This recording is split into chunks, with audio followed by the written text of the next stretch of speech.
Buranı çək. Deməli, bax, burada 4 cümlə yazmışıq. Bizə nə lazımdır?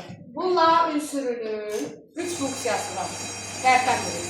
Qoşmaq, bağlayıcı və zərf üzərdən çəkilsin. Bunu ayırmalıyıq. Baxın, mən atamla meşəyə getdim. Gedən kimdir? Mən. Getdim. Kim? Mən. Bu ancaq bununla uyğunlaşır. Kimlə? Atamla. Qoşmallarsa kimlə, nə ilə? Hara ilə sualına cavab verir. Bağlayıcı heç bir suala cavab verir.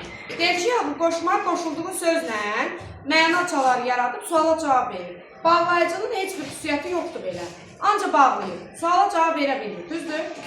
Kimlə getdim? Atamla. Kimlə sualı verdimsə, bu oldu qoşmaq. İndi deyirəm, atamla mən meşəyə getdim. Biz də deyirik ki, lalə əgər və ilə əvəzlənirsə, deməli, o olacaq bağlayıcı. Sizin fikrinizə görə mən bunu atam və mən meşəyə getdim deyə bilərəm. Amma getdim deyən axırı. Getdim kim? Mən. Kimlə? Yenə atamla. Bu da oldu mu qoşmaq? Ay sağ ol. Atamla mən meşəyə getdik. Getdik kim? Biz getmişik. 2 nəfər getmişik. Deməli, atam və mən meşəyə getdik ola bilər. İkimizə də aid daxil deyil. Düzdür, cəm şəklindədir. Ona görə bu lağını yerinə bəyə qoya bilirəm. Ona görə bu bağlayıcıdır.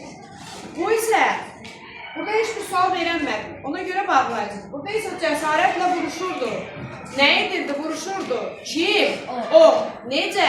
Cəsarətlə. Bu zərfdir, leksik şəkilçidir. Aydın oldu.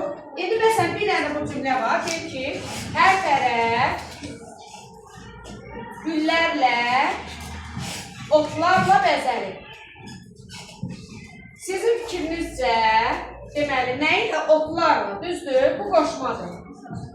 Bunu çaşıb qalmışsınız. Axı, bunu güllər və otlarla bəzənib deyə bilərəm.